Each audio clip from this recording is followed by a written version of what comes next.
Hello everyone, welcome to our channel जिसका नाम है CUT मॉक। मैं हूं मिताली, आपकी अकाउंट्स एजुकेटर। तो बच्चों, जैसा कि हम लोग अपना चैप्टर कर रहे हैं dissolution of A partnership firm, बच्चा इसके हमने अपने 2-3 टॉपिक्स कवर कर लिए थे, जिसमें हमने फर्स्टली देखा था meaning of dissolution of a firm. Then हमने पढ़े थे बच्चा ways of dissolution of a firm, जो हमारे 5 वेज थे।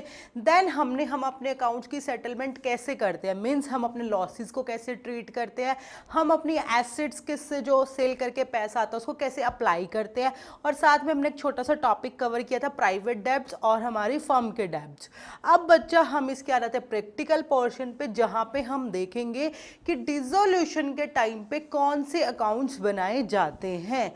अब आपकी फर्म डिसॉल्व हो रही है तो बच्चा हम कौन कौन से अकाउंट्स बनाएंगे, मीन्स हम कौन से अकाउंट्स मेड होंगे dissolution of A partnership firm के टाइम पे। ठीक है, आपने डिसीजन ले लिया भाई हमने हमारी फर्म डिसॉल्व करनी है। अब डिसॉल्व करने के लिए क्या प्रोसीजर है, कौन कौन से अकाउंट्स बनाएंगे, किस सीरीज में हम उनको बनाते हैं, अब हम वो सीखते हैं। तो बच्चा जो सबसे पहला अकाउंट्स हमारा बनेगा डिसोल्यूशन के टाइम पे, वो रहेगा हमारा रियलाइजेशन अकाउंट। कौन सा रहेगा बच्चों, हमारा रियलाइजेशन अकाउंट। अभी हम इन सबको डिटेल्स में पढ़ते हैं, पहले हम नाम देख लेते हैं कि कौन कौन से अकाउंट्स बनाए जाते हैं। ये आपके लिए बिल्कुल एक नया नाम है, दैट इज रियलाइजेशन अकाउंट, और सबसे मेन यही है, बाकी जो है वो बड़े सिंपल से हैं।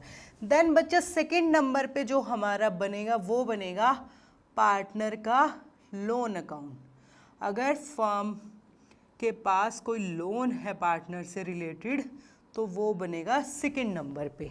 ठीक है, फर्म को कोई पैसा पे करना है, उसने पार्टनर से कोई लोन ले रखा था तो वो बनेगा बच्चा सेकेंड नंबर पे। देन थर्ड नंबर पे हम बनाएंगे पार्टनर का कैपिटल अकाउंट। कौन सा बनाएंगे बच्चा, कैपिटल अकाउंट। जितने भी पार्टनर्स हैं हम उनका कैपिटल अकाउंट बनाएंगे थर्ड नंबर पे। देन लास्ट वन पे हम आ जाएंगे बच्चा एक हमारा बैंक अकाउंट। बैंक अकाउंट कह लो या फिर कैश अकाउंट कह लो। तो बेसिकली ये 4 अकाउंट्स बनाए जाते हैं बच्चा हमारी डिसॉल्विंग फर्म के द्वारा। मीन्स जब आपको अपनी बुक्स को क्लोज करना है, उन बुक्स को क्लोज करने के लिए हम 4 अकाउंट्स बनाएंगे। पहले नंबर पे हम बनाएंगे रियलाइजेशन अकाउंट, जिसका नाम आज आप पहली बार सुन रहे हो, इसको कैसे करना है आज हम वो सीखने वाले हैं। सेकेंड नंबर पे हम बनाएंगे पार्टनर्स का लोन अकाउंट। थर्ड नंबर पे हम बनाएंगे पार्टनर्स का कैपिटल अकाउंट।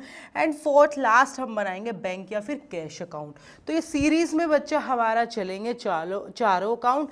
आज फर्स्टली हम देखते हैं कि रियलाइजेशन अकाउंट क्या होता है। सबसे मेन यही है, ये तीनों तो बहुत छोटू से हैं, कुछ भी इनमें ज़्यादा नहीं है।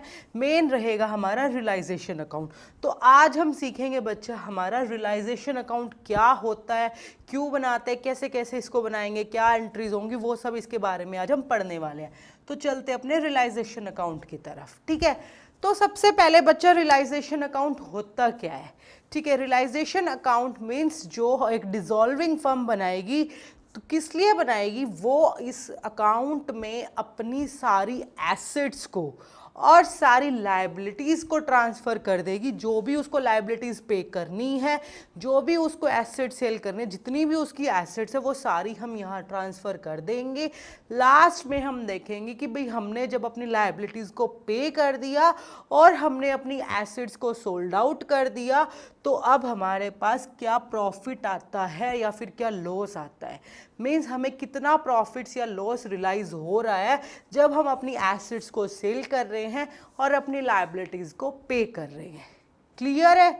तो रियलाइजेशन अकाउंट बच्चा फर्स्टली तो एक नॉमिनल अकाउंट होता है बाय नेचर। थोड़ा सा ध्यान रखना, नॉमिनल अकाउंट का फॉर्मूला आपको पता ही होगा, क्या रूल है इसका, debit all expenses and losses and credit all income and gains. ये इसका रूल रहता है जो हमने +1 क्लास में अपनी पढ़ा हुआ है। तो सेम बस इसका नेचर याद रखना, रियलाइजेशन अकाउंट का कैसा नेचर होता है, नॉमिनल अकाउंट होता है ये।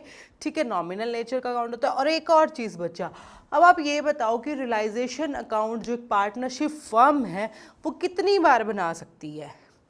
अगर हम देखें, जैसे हमने रीवैल्यूएशन अकाउंट पढ़ा था जब एक एडमिशन होता है, रिटायरमेंट होती है, डेथ होती है, change in profit sharing ratio, तो कुछ भी होता है तो फर्म उसको बनाती है, कितनी बार भी बना सकती है। क्योंकि बाई चांस इस साल किसी पार्टनर का एडमिशन हुआ लेकिन नेक्स्ट ईयर कोई पार्टनर रिटायर हो रहा है, उससे नेक्स्ट ईयर उन्होंने प्रॉफिट शेयरिंग रेशियो चेंज कर ली।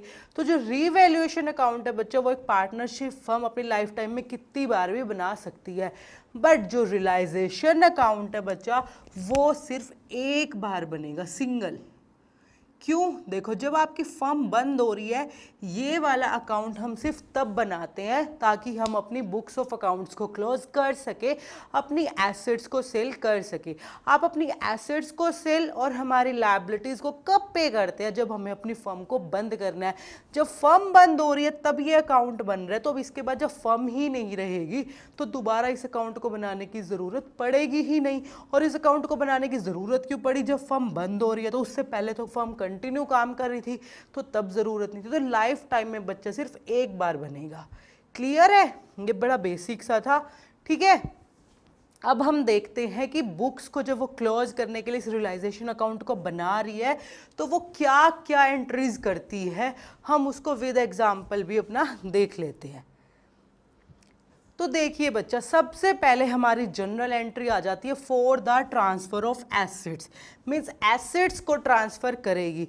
सबसे पहली बात ध्यान रखिएगा, वो जो हमारी एसेट्स हैं उनको बुक वैल्यू पे ट्रांसफर करेगी। किस वैल्यू पे ट्रांसफर होएगी बच्चा? वो बुक वैल्यू पे ट्रांसफर होएगी। मीन्स जितनी भी कंपनी के फर्म के पास एसेट्स हैं, जो भी एसेट्स हमारी फर्म के पास हैं जिनसे कैश आ सकता है, जो रिलाइज करानी है हमने, वो टेंजिबल है, नॉन इनटेंजिबल है, जिस भी तरीके की एसेट्स है वो हम ट्रांसफ़र कर देंगे उसकी बुक वैल्यू पे रियलाइजेशन अकाउंट में। तो उसके लिए क्या एंट्री रहेगी? जब आपने एसेट्स को ट्रांसफ़र करा तो एसेट्स आपकी कम होने वाली है, तो वो चली जाएगी डेबिट साइड में और आपका क्रेडिट साइड में, और डेबिट साइड में हमारा क्या आ जाएगा बच्चों? Realisation account. तो हमारी एंट्री क्या बन जाएगी? Realisation account to assets. जितनी भी एसेट्स, आप सबके नाम को अलग अलग लिखेंगे, जैसे फर्नीचर हो गया, लैंड हो गई, बिल्डिंग, कंप्यूटर, गुडविल, जितनी भी एसेट्स है वो सारी हम बुक वैल्यू पे ट्रांसफर कर देंगे। क्लियर है? अब इससे रिलेटेड एक चीज़, क्या चीज़ ट्रांसफर नहीं होगी? कैश का और बैंक बैलेंस, ये हमारा ट्रांसफ़र नहीं होगा रियलाइजेशन अकाउंट में। क्यों? क्योंकि जो कैश या हमारा बैंक बैलेंस है बच्चों, वो ऑलरेडी कैश की फॉर्म में है। ये वाली एसेट्स हम क्यों ट्रांसफ़र कर रहे हैं? ताकि हम इनको सेल करें और इनसे पैसा निकाल सके। बट ये तो ऑलरेडी कैश की फॉर्म में है, तो मीन्स हम सिर्फ वो वाली एसेट्स को ट्रांसफ़र करेंगे जो कैश में कन्वर्ट होती हैं। कैश और बैंक बैलेंस कभी भी कन्वर्ट नहीं होता है। साथ ही साथ हमारी कोई फिक्टिशियस एसेट्स जो होती है वो भी ट्रांसफ़र नहीं की जाएंगी। फिक्टिशियस एसेट से भी हमें कोई भी पैसा नहीं मिलता है।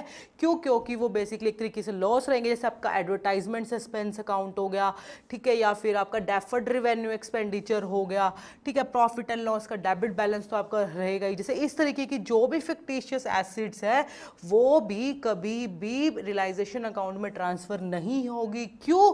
क्योंकि उनसे कोई भी कैश रियलाइज नहीं हो सकता है।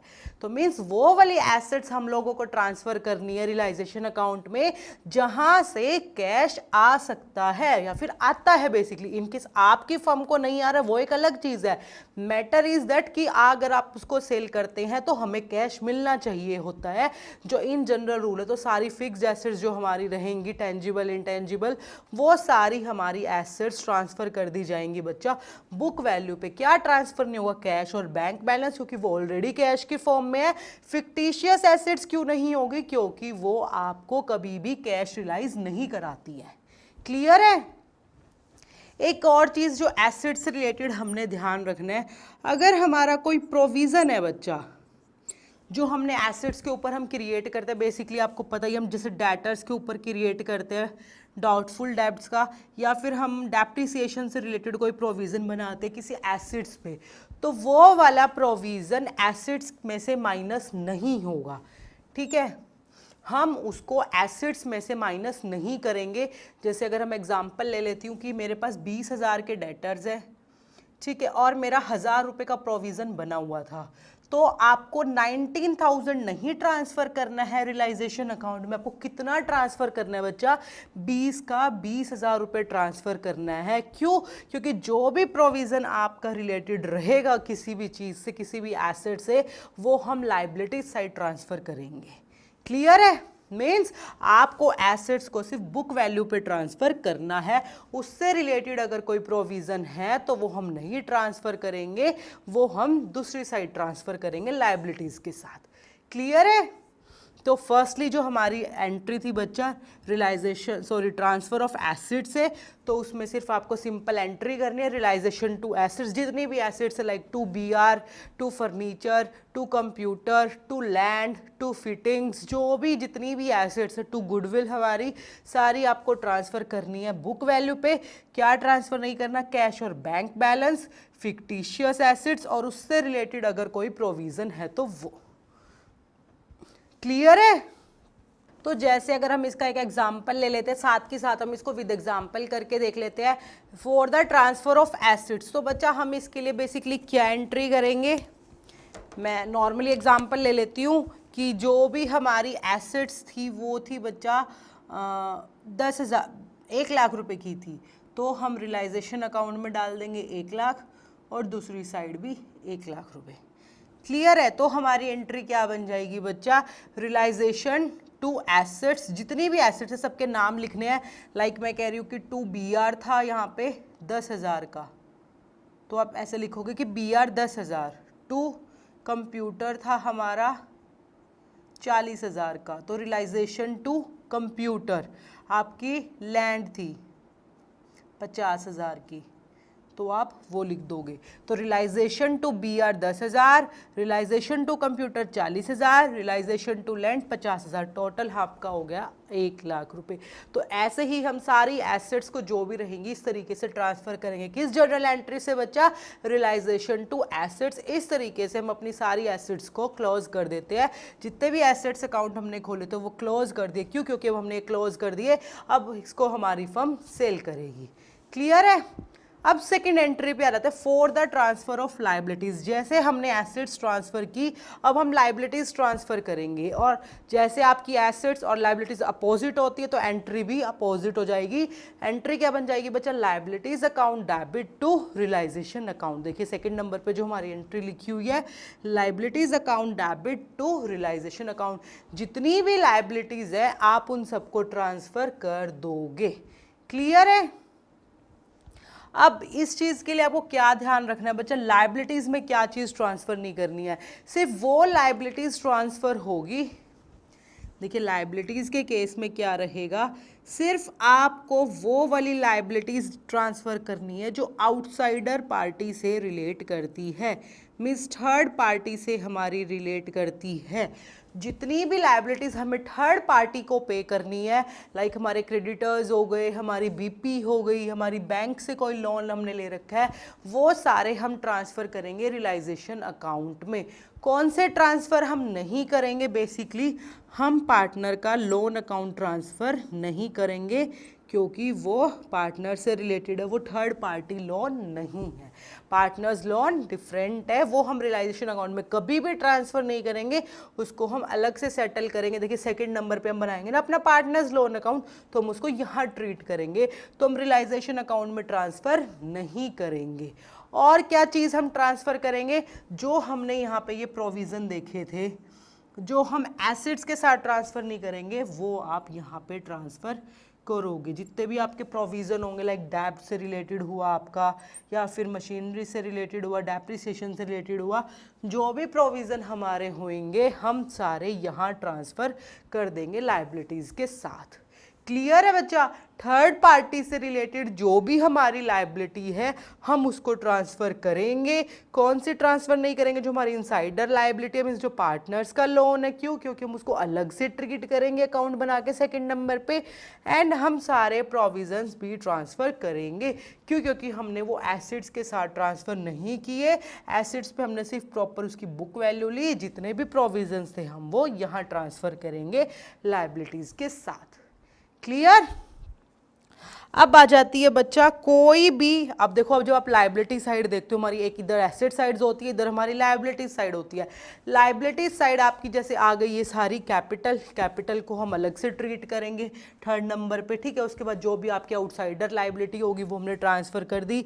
इनसाइडर लाइबिलिटी पार्टनर्स लोन को हम अलग से ट्रीट करेंगे। क्या बच जाता है, कई बार हमारे वहाँ पे जनरल रिजर्व, एक्यूमुलेटेड रिजर्व्स, ये सब भी तो होते ना जो हमने रिजर्व्स क्रिएट किए होते हैं, तो हम उसको भी अलग से ट्रीट करेंगे जैसे हम अपने पिछले चैप्टर्स में करते आ रहे थे। उनको प्रॉफिट शेयरिंग रेशियो में पार्टनर्स में डिवाइड कर देंगे, उसको हम बाद में देख लेंगे जब हम कैपिटल अकाउंट बनाना सीखेंगे। क्लियर है? तो अभी के लिए ये एसेट्स और आपको लायबिलिटी क्लियर हो जानी चाहिए। एसेट्स को बुक वैल्यू पे ट्रांसफर करना है, कोई भी प्रोविजन ट्रांसफर नहीं करना है, वो लायबिलिटी के साथ ट्रांसफर करना है। Outsider party means third party से रिलेटेड जो लायबिलिटी है सिर्फ वही रियलाइजेशन अकाउंट में ट्रांसफर की जाएगी। क्लियर है? अब अगर हम इससे रिलेटेड बच्चे एग्जाम्पल ले लेते हैं, मैं कह रही हूँ कि मेरे पास बीपी था, मीन्स जो हमारा बिल्स पेबल था 5,000 रुपये का वो था, तो हमने वो ट्रांसफ़र कर दिया रियलाइजेशन अकाउंट में। क्लियर है? इस तरीके से जितनी भी हमारी लाइबिलिटीज़ होंगी हम उसको ट्रांसफ़र कर देंगे। बाई चांस क्रेडिटर्स है तो क्रेडिटर्स टू रियलाइजेशन, बैंक से कोई लोन ले रखा है तो bank loan to realisation account, means जितनी भी लाइबिलिटी है, प्रोविज़न है तो provision for doubtful debts to realisation, इस तरीके से हम सारी लाइबिलिटी को ट्रांसफ़र कर देंगे। क्लियर है? आपने एसेट्स भी ट्रांसफ़र कर दी, आपने लाइबिलिटीज़ भी ट्रांसफ़र कर दी। अब बात आ जाती है पैसा रिलाइज कराने की। अब आप एसेट्स को सेल करोगे, ठीक है, तो जब आपने एसेट्स को सेल करा तो आपकी फर्म के पास पैसा आ जाएगा। तो अब जब सारी एसेट्स रियलाइजेशन अकाउंट में ऑलरेडी ट्रांसफ़र हो चुकी है, एसेट्स अकाउंट क्लोज हो चुके हैं, अब हमारे लाइबिलिटीज़ अकाउंट भी क्लोज हो चुके हैं, तो अब जो भी पैसा आएगा या देना पड़ेगा वो रियलाइजेशन अकाउंट के थ्रू जाएगा और आएगा। तो हमारी रियलाइजेशन ऑफ एसेट्स के टाइम पे क्या एंट्री बनेगी बच्चा? बैंक बैलेंस इंक्रीज हो गया तो bank account debit to realisation account. ये रियलाइजेशन अकाउंट उन सारी एसेट्स को शो करेगा जो आपने रियलाइजेशन अकाउंट में ट्रांसफ़र की थी। एसेट्स अकाउंट हमारा क्लोज हो चुके हैं, तो रियलाइजेशन अकाउंट से जो पैसा आ रहा है वो कौन सा? इन एसेट्स को सेल करके। तो जनरल एंट्री क्या बनेगी बच्चा? Bank account debit to realisation account. Clear है?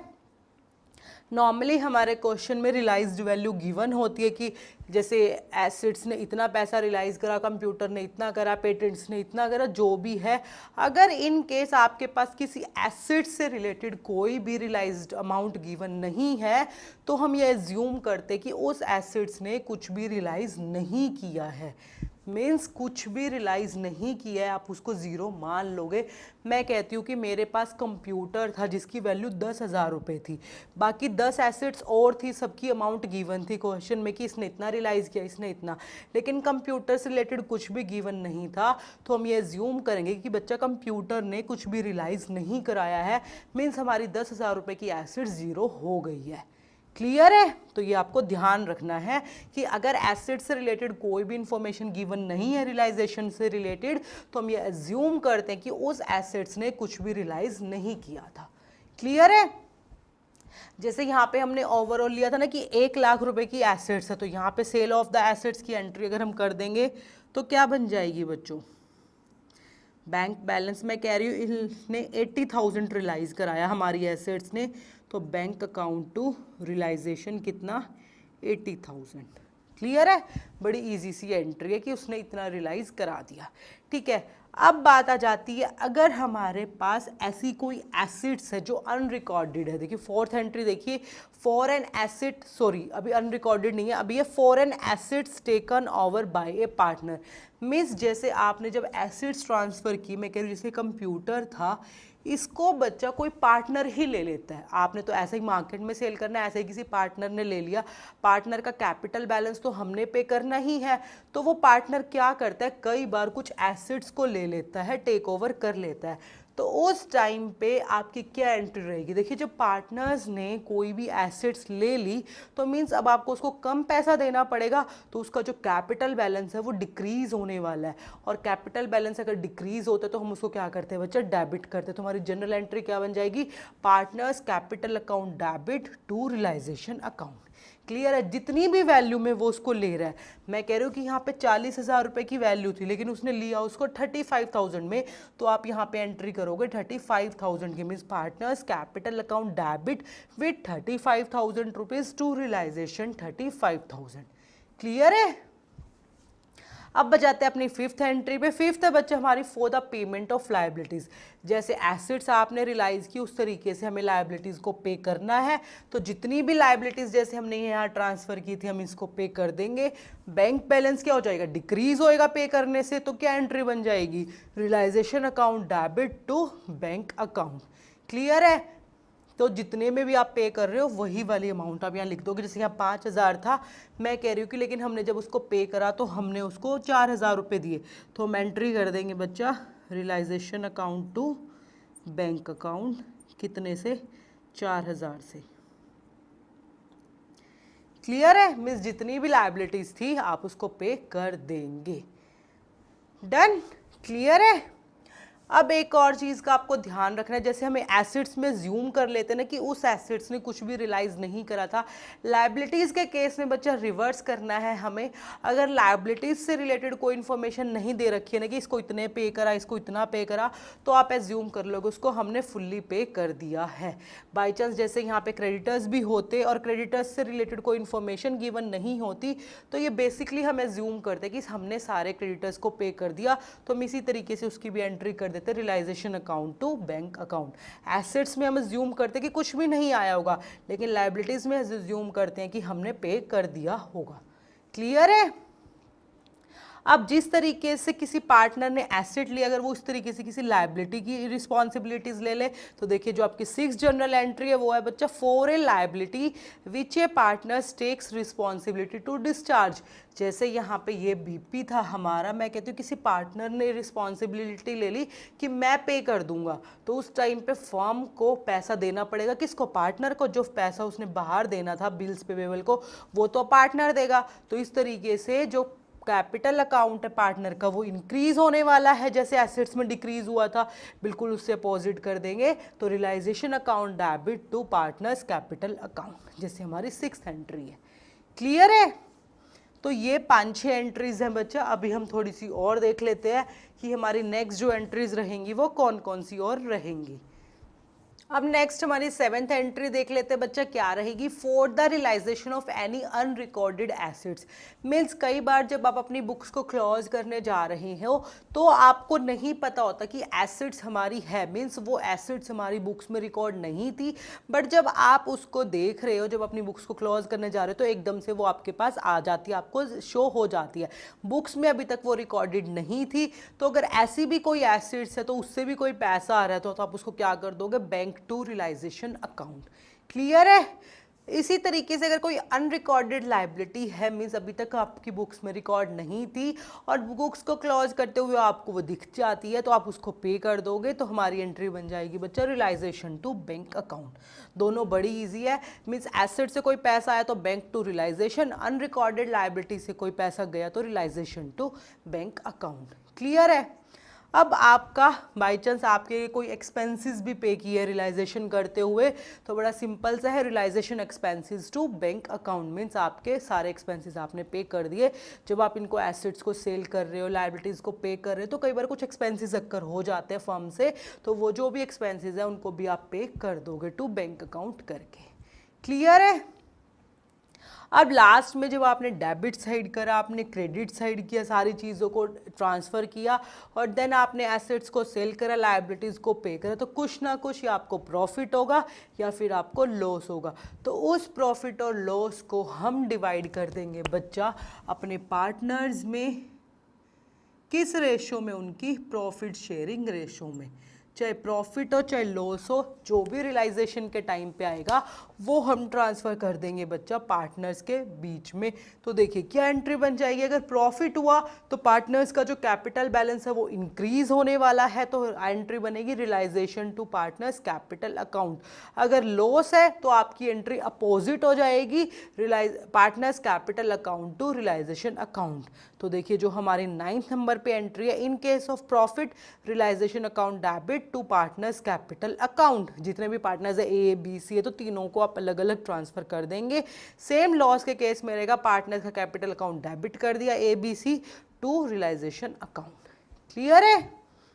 ये तो हम पीछे प्रॉफिट्स को ट्रांसफ़र करते हुए आ ही रहे हैं, रिवैल्यूएशन के टाइम पे करा है, फिर कोई और एसेट सेल की, तो बिल्कुल उस तरीके से आपको ट्रांसफ़र करना है। बड़ा इजी सा है, इसको विद एग्जांपल भी समझाने की ज़रूरत नहीं है।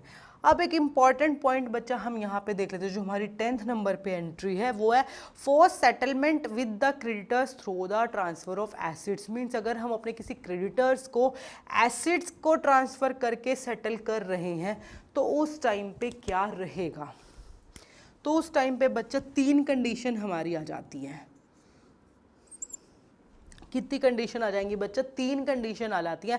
देखिए, फर्स्ट कंडीशन है if the creditor accepts an asset as full and final settlement no journal entry is required.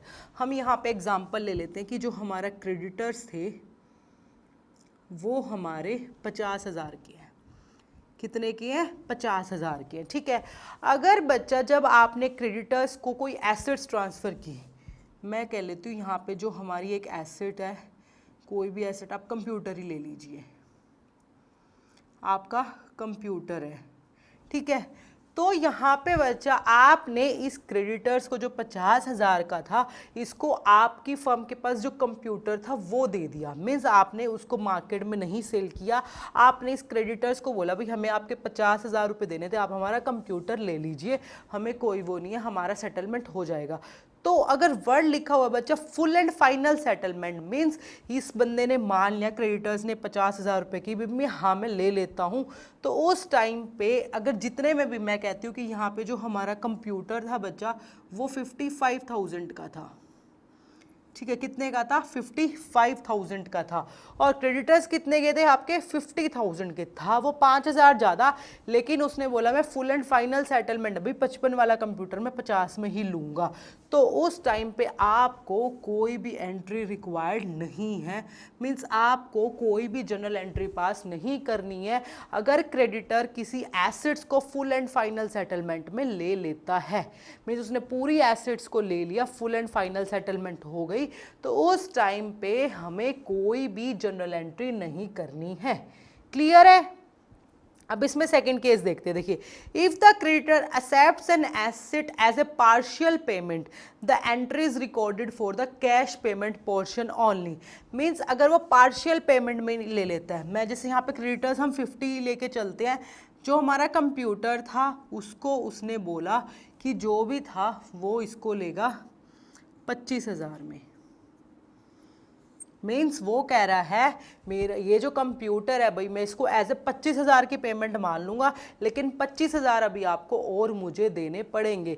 तो आप क्या करेंगे, जो ये 25,000 रुपये का कंप्यूटर उसने लिया, इसके लिए कोई भी एंट्री नहीं करेंगे। बट जो बाकी की अमाउंट बच गई, कितनी अमाउंट बच गई? 50 में से 25 चले गए, 25 ही बच गई, इसके लिए आप उसको पे कर दोगे। मीन्स कैश की एंट्री कर दोगे, रियलाइजेशन अकाउंट डेबिट 25,000 रुपये से टू आपका क्या चला जाएगा, जो भी हमारी बैंक से बैलेंस जाएगा।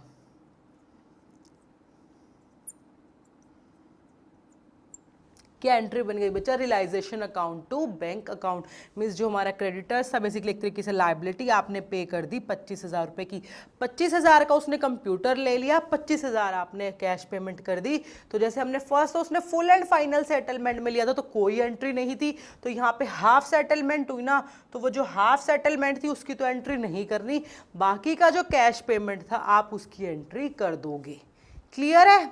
अब इसमें एक थर्ड केस बन जाता है। देखिए, if a creditor accepts an assets worth more than their outstanding डेब्ट, अगर जो आपकी एसेट है उसकी वैल्यू ज़्यादा है आपको जो क्रेडिटर को पे करना है, तो they will make a cash payment to the company या फिर firm for the remaining balance. In case the journal entry will be bank account debit to realisation account. देखिए, यहाँ पे यही वाला एग्जांपल ले लेते हैं। यहाँ पे क्रेडिटर्स थे 50,000 के, जो हमारा कंप्यूटर था बच्चों वो था 55,000 का, 55,000 रुपये का, 5,000 रुपये ज़्यादा था। तो यहाँ पे जो क्रेडिटर्स थे उन्होंने बोला भाई आपका 55,000 रुपये का कंप्यूटर है, आप हमें दे दीजिए, जो भी हमारा फाइनल बैलेंस रहेगा। Mean full and final settlement नहीं की। फर्स्ट केस में उसने फुल एंड फाइनल सेटलमेंट की थी कि 55,000 का कंप्यूटर, लेकिन मैं एक्सेप्ट इसको 50,000 के बदले ही करूंगा। यहाँ पे ये बोलता है है कि भाई मैं आपको जो एक्स्ट्रा बैलेंस बचेगा वो मैं आपको दे दूंगा, आप ये कंप्यूटर मुझे दे दीजिए। तो उसने 55,000 रुपये का कंप्यूटर ले लिया, लेकिन देने कितने थे उसको, 50,000 रुपये देने थे। तो बाकी के जो 5,000 का बैलेंस बचा वो अब हमारी फर्म को दे देगा। मीन्स एंट्री हमारी अपोजिट हो जाएगी, bank account debit to realisation account. आप इसको 5,000 से कर देंगे। मीन्स हमारी फर्म के पास 5,000 रुपये का बैलेंस आ गया। देखिए तीनों बिल्कुल डिफरेंट केस है बच्चा। फर्स्ट में वो बोलता है फुल एंड फाइनल सेटलमेंट कर ली उसने, भाई इतनी एसेट्स थी, इतने पैसे की थी, मैं इतने का मेरा डेब्ट था, मैं फुल एंड फाइनल सेटलमेंट में ये लेने को तैयार हूं और उसने ले लिया। सेकेंड केस में वो बोल रहा है फुल एंड फाइनल सेटलमेंट नहीं कर रहा है, मीन्स जितने की एसेट्स थी जो भी थी उसने उतने की ले ली, लेकिन बाकी की पेमेंट अभी बची है तो हमारी फर्म उसको कैश में कर देगी। थर्ड एंट्री में वो बोल रहे हैं भाई मैं फुल एंड फाइनल सेटलमेंट कर रहा हूँ, भाई मैं ये कंप्यूटर है ये ले रहा हूँ, ठीक है, आप ये मुझे दे दीजिए, बाकी का जो भी पोर्शन ये एक्स्ट्रा वैल्यू है ये मैं आपको पे कर दूंगा। तो वो हमारी फर्म को पे कर देगा bank account debit to realisation account. Clear है? तो इस चीज़ का आपको ध्यान रखना है अगर ये वाले केसेस आ जाते हैं। फुल सेटलमेंट में नो एंट्री, पार्शियल पेमेंट है तो पार्शियल वाली एंट्री कर दो, बाकी की छोड़ दो क्योंकि उसके लिए नो एंट्री होती है। और अगर एक्स्ट्रा पे कर रहा है, हम उसे एक्स्ट्रा की एसेट्स दे रहे हैं तो वो हमें वो कैश में दे देगा, तो बैंक टू रियलाइजेशन। क्लियर है बच्चों? अब हम देख लेते हैं कि हम रियलाइजेशन अकाउंट कैसे बनाते हैं। अभी हमने ये एंट्री करके देखी। अब एंट्री को जब आप रियलाइजेशन अकाउंट में ट्रांसफर करोगे, फिर बिना एंट्री करे खाली रियलाइजेशन अकाउंट बनाएंगे, तो उसका फॉर्मेट इस तरीके से होता है कुछ। मैंने आपको फॉर एग्जांपल यहाँ पे दिखा दिया। देखिए इस तरफ सारी एसेट्स ट्रांसफर कर दी मैंने, कुछ एसेट्स के नाम भी लिखे। देखिए firstly intangible assets, then to land and building, to plant and machinery, to furniture and fittings, to bills receivables, to sundry debtors. यहाँ तक हमारी सारी एसेट्स जो अभी हमने की थी ना रियलाइजेशन टू एसेट्स, वो सारी एसेट्स को हमने उनकी बुक वैल्यू पे ट्रांसफर कर दिया। ठीक है, अपोजिट साइड हमने सारी लाइबिलिटीज़ को ट्रांसफर किया हुआ। देखिए फर्स्टली क्रेडिट साइड में by bank loan, by bills payable, by bank overdraft, by outstanding expenses, by sundry creditors, by provision for doubtful debts. Clear है? वहाँ हमने सारी क्रेडिट साइड लाइबिलिटीज़ को ट्रांसफ़र किया, डेबिट साइड बच्चा हमने सारी एसेट्स को ट्रांसफ़र किया। क्लियर है? अब एसेट्स को सेल कर दिया, लाइबिलिटीज़ को पे कर दिया, तो वो वाली एंट्री कर दी। देखिए डेबिट साइड में टू कैश और बैंक पेमेंट ऑफ लाइबिलिटीज़, जितनी भी हमने लाइबिलिटीज़ को पे किया। और क्रेडिट साइड एंट्री है बाय कैश और बैंक, क्योंकि हमने सारी एसेट्स को सेल करा तो उससे जो भी पैसा हमारा आया। क्लियर है? देन उस तरफ ही देख लेते हैं bye partners capital account. Means अगर पार्टनर्स ने कोई एसेट टेक ओवर की तो वो क्रेडिट साइड चली गई। यहाँ पे अगर आपने कोई अनरिकॉर्डेड लाइबिलिटी पे करी तो उसकी एंट्री कर दी टू कैश बैंक अकाउंट। नीचे अगर उसने कोई लाइबिलिटी एज्यूम की पार्टनर ने कि मैं पे कर दूंगा तो उसकी आपने एंट्री कर दी टू पार्टनर्स कैपिटल अकाउंट। ठीक है, कोई रियलाइजेशन एक्सपेंसेस थे तो वो पे कर दिए टू बैंक अकाउंट। लास्ट में इस तरफ डेबिट साइड आपका बैलेंस बचता है तो टू प्रॉफिट, अगर क्रेडिट साइड बचता है तो आपका लॉस। दोनों में से एक चीज़ आती है, ये आपको पता ही है, तो वो उनकी प्रॉफिट शेयरिंग रेशियो में हम डिस्ट्रीब्यूट कर देंगे। तो इस तरीके से बच्चा हमारा रियलाइजेशन अकाउंट बनता है। जितनी भी हमने ये एंट्रीज की ये सारी रियलाइजेशन अकाउंट में की जाती है। क्लियर है? तो इस तरीके से बच्चा हमें अपना रियलाइजेशन अकाउंट बनाना है। इसको प्रॉपर एक प्रैक्टिकल क्वेश्चन के थ्रू हम अपने लास्ट लेक्चर में देखेंगे। आज हमें सिर्फ देखना था कि रियलाइजेशन अकाउंट होता क्या है, उसको किस तरीके से हम एंट्रीज करते हैं और कैसे हम उसको बनाते हैं। थोड़े थोड़े एग्जाम्पल के थ्रू हमने इसको समझ लिया है। क्लियर है? अब हम देख लेते हैं इससे रिलेटेड दो क्वेश्चन बच्चा जो आपको घर से करने हैं। वो दोनों क्वेश्चन रहेंगे आपके ये। क्लियर है? इन दोनों क्वेश्चन को हम अपने नेक्स्ट लेक्चर में डिस्कस करेंगे। अब देखते हैं जो लास्ट सेशन में हमने आपको क्वेश्चंस दिए थे वो क्या थे बच्चा। तो जो लास्ट सेशन में हमने क्वेश्चंस दिए थे बच्चा वो थे ये। फर्स्ट था हमारा which of the following will be paid first from amount realised from the sale of assets at the time of dissolution of a firm. सबसे पहले क्या पे करते हैं बच्चा? ऑप्शन नंबर 3 आपका करेक्ट था, payment of outsider liability, means third party से रिलेटेड जो भी लाइबिलिटीज थी वो। क्वेश्चन नंबर सेकेंड था which section of the Indian partnership act states the rule where both the debts of a firm. वही था, कौन सा सेक्शन था बच्चा? 49। 48 था हमारा सेटलमेंट से रिलेटेड, 49 था हमारा प्राइवेट और फर्म डेब्ट से रिलेटेड। क्लियर है? तो ये थे बच्चा हमारे लास्ट सेशन के दोनों क्वेश्चंस। आज वाले क्वेश्चंस आपको घर से करने हैं जिनको हम कल डिस्कस करेंगे अपने लेक्चर में। तो आपको रियलाइजेशन अकाउंट बच्चों बहुत अच्छे से समझ आ जाना चाहिए। बहुत ही इंपॉर्टेंट टॉपिक है, मीन्स पूरे इस चैप्टर में बेसिकली यही टॉपिक है। बाकी के जो तीनों अकाउंट थे वो बड़े नॉर्मल से हैं, वो आपने सुने भी हुए थे। रियलाइजेशन अकाउंट फर्स्ट टाइम सुना है, ये एक ही बार बनता है। डिसॉल्विंग फर्म इसे बनाती है, कैसे बनाती है वो आज हमने देख लिया। क्लियर है बच्चों? तो मिलेंगे अब अपने नेक्स्ट लेक्चर में, जहां हम कंटिन्यू करेंगे इसी टॉपिक को जो है हमारा अकाउंट्स मेड ऑन डिसोल्यूशन वाला। ठीक है, हम देखेंगे बच्चा अब बाकी के जो और अकाउंट्स हमारे बनते हैं वो कौन से रहते हैं।